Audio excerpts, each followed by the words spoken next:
Doctor Rajkumar ಕಲಾ ಸೇವಾ trust ವತಿಯಿಂದ ಕರ್ನಾಟಕ ರತ್ನ ದಿವಂಗತ ಡಾಕ್ಟರ್ ಪುನೀತ್ ರಾಜ್ಕುಮಾರ್ ಅವರ 50ನೇ ವರ್ಷದ ಹುಟ್ಟುಹಬ್ಬದ ಅಂಗವಾಗಿ ಮಾರ್ಚ್ 22 ಹಾಗೂ 23ರಂದು ಅಪ್ಪು ವೈಭವ ಕಾರ್ಯಕ್ರಮವನ್ನು ಹಮ್ಮಿಕೊಳ್ಳಲಾಗಿತ್ತು ಎಂದು ಡಾಕ್ಟರ್ ರಾಜ್ಕುಮಾರ್ ಕಲಾ ಸೇವಾ ಟ್ರಸ್ಟ್ ಅಧ್ಯಕ್ಷರಾದ ಮೈಸೂರು ಜಯರಾಮ್ ಅವರು ತಿಳಿಸಿದರು.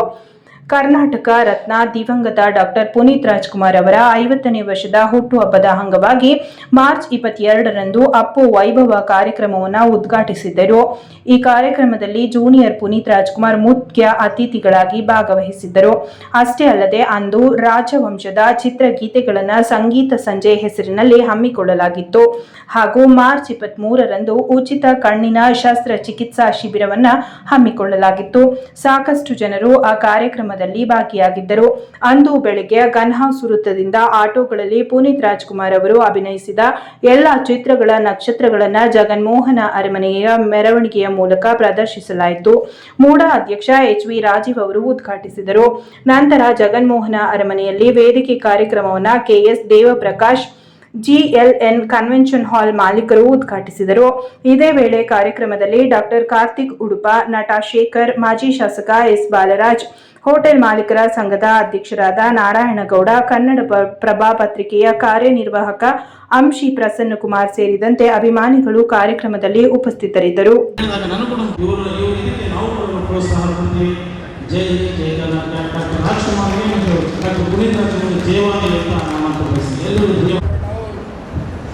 ರಾಜ್ಕುಮಾರ್ ಹಾಗೂ ಡಾಕ್ಟರ್ ಪುನೀತ್ ರಾಜ್ಕುಮಾರ್ ಅವರ ಬಗ್ಗೆ ಮಾತಾಡಿ ನಾನು ಓಡಾಡಿಸೋಕ್ಕೆ ಇಷ್ಟಪಡಲಿಲ್ಲ. ಆದರೂ ನಮ್ಮ ಜಯರಾಮ್ ಅವರು ಮಾತಾಡಿದ್ರು ಗುರುವಾತಾನೆ ಹಲವಾರು ಬಂದು ಅದರಲ್ಲೂ ತೋರಿಸ್ಕೊಡ್ತಾರೆ. ಅದನ್ನೂ ಅವಕಾಶ ಯಾಕೋ ಭಗವಂತ ಅಭಿನಂದನೆಗಳು. ಶ್ರೀಯುತ ನಾರಾಯಣಗೌಡರು ಇವತ್ತು ನಾವು ಹೇಳೋದೇ ಬೇಡ, ಎಡೆಬೇಳೆ ಕಾರ್ಯಕ್ರಮಗಳು ಯಾವುದಕ್ಕೆ ಎಷ್ಟು ಸಮಯ ಕೊಡಬೇಕು ಅಂತ ಗೊತ್ತಾಗಲ್ಲ, ಅಷ್ಟೊಂದು ಅವರು ಬಿಸಿ ಇದ್ದಾರೆ. ಅಭಿನಂದನೆಗಳು.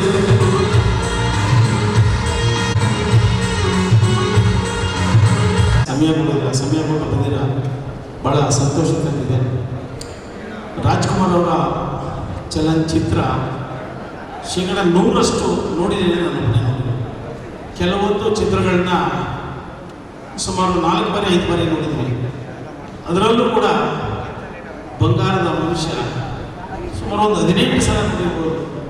ಆ ಒಂದು ಚಿತ್ರ ಬಂದಾಗ ಎಷ್ಟೋ ಸರ್ಕಾರಿ ಅಧಿಕಾರಿಗಳು ಕೆಲಸವನ್ನು ಬಿಟ್ಟು ಜಮೀನು ಕೆಲಸ ಮಾಡಲಿಕ್ಕೆ ಬಂದಿರುತ್ತೆ. ನಾವು ಪೇಪರ್ಗಳಲ್ಲಿ, ವಾರ್ತಾ ಪತ್ರಿಕೆಗಳಲ್ಲಿ ನಾವೆಲ್ಲ ಓದಿರೋ ನೆನಪಿದೆ.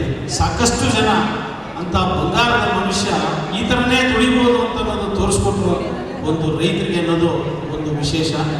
ಅದರಲ್ಲೂ ಪ್ರತಿಯೊಂದು ಚಲನಚಿತ್ರ ಏನು ಆಗ ತೆಗಿತಾ ಇದ್ರು ಡಾಕ್ಟರ್ ರಾಜ್ಕುಮಾರ್ ಅವರು ನಟನೆ ಮಾಡ್ತಿರೋ ಹಾಡುಗಳು ಕೇಳ್ತಾ ಇದ್ದರೆ ಇವತ್ತಿಗೂ ಎಷ್ಟು ಇವಾಗಿದೆ. ಒಂದು ಸಮಾಜಕ್ಕೆ ಒಂದು ಸಂದೇಶ ಕೊಡ್ತಾ ಇದೆ. ಆ ಸಂದೇಶ ನಮ್ಮ ಜೀವನದಲ್ಲಿ ಅಳವಡಿಸ್ಕೋಬೇಕು ಅನ್ನೋದು ನಮಗೆ ಭಾಳ ಸಂತೋಷ ತರ್ತಾ ಇತ್ತು. ಸಂಸಾರ ಸಮೇತ ಹೋಗಿ ನೋಡ್ತಾ ಇದ್ವಿ.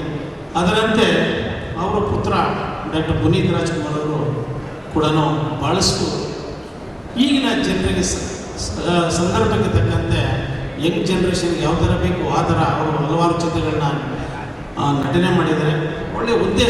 ಒಳ್ಳೆ ಉತ್ತಮ ಸಂದೇಶ ಸಮಾಜಕ್ಕೆ ಕೊಟ್ಟಿದ್ದಾರೆ. ಆ ಸಮಾಜಗಳನ್ನು ಅಳವಡಿಸ್ಕೊಂಡಿದೆ ಅಂತ ನಾನಂತೂ ಭಾವಿಸಿದ್ದೀನಿ.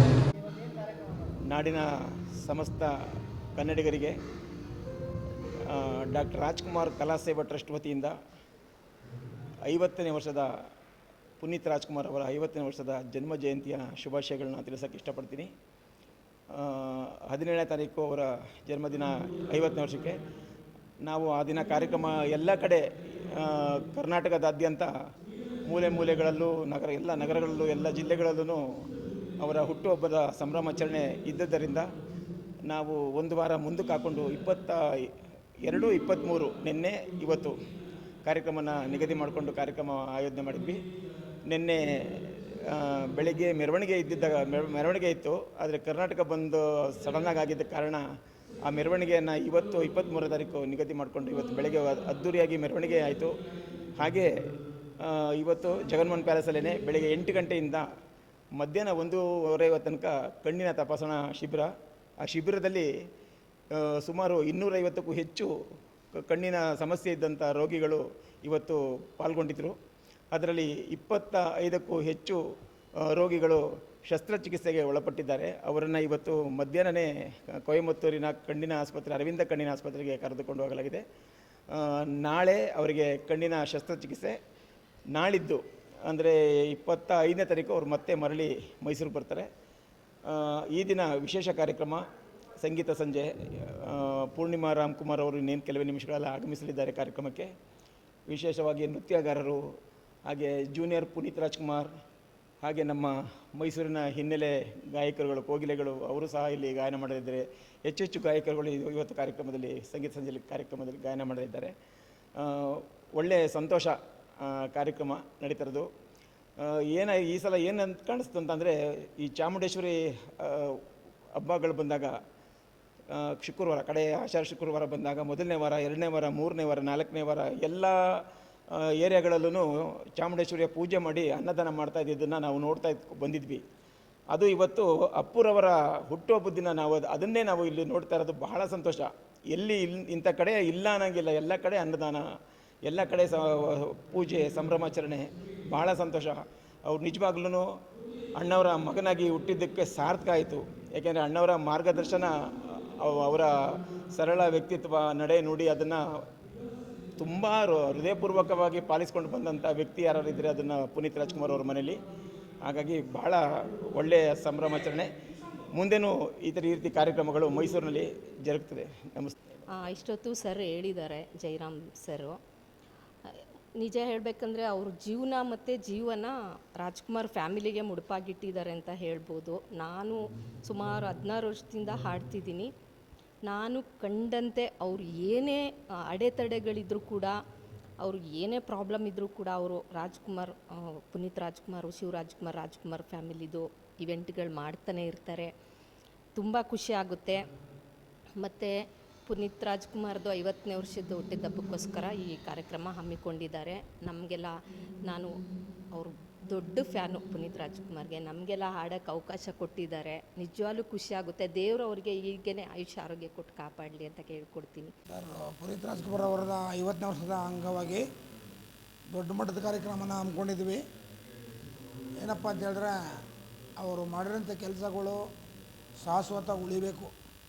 ಆದ್ದರಿಂದ ನಾವು ಅವರು ಹುಟ್ಟುಹಬ್ಬ 17ನೇ ತಾರೀಕು ಮುಗಿದಿದೆ, ಆದರೂ ಇನ್ನೂ ನಡೆಸ್ಕೊಬರ್ತಾಯಿದ್ದೀವಿ ಅಂತಂದರೆ, ಅವರು ಮಾಡಿರ್ತಕ್ಕಂಥ ಕೆಲವು ಎಲ್ಲ ವಿಷಯಗಳನ್ನ ಜನಗಳಿಗೆ, ಪಬ್ಲಿಕ್ಗೆ ಮಾತಾಡೋ ಎಲ್ಲರಿಗೂ ಮನ ತಟ್ಟಬೇಕು. ಅದೇ ರೀತಿ ಎಲ್ಲರೂ ಅವರು ಮಾಡಿರ್ತಕ್ಕಂಥ 4 ಜನಗಳು ಎಲ್ಲರೂ ಅವರ ವ್ಯಕ್ತಿತ್ವನ ಫಾಲೋ ಮಾಡಬೇಕು ಅನ್ನೋ ರೀತಿಯಲ್ಲಿ ಕಾರ್ಯಕ್ರಮನ ರೂಪಿಸ್ಕೊಂಡು ಬಂದಿದ್ದೀವಿ ಸರ್ ಇವತ್ತುವರೆಗೂ.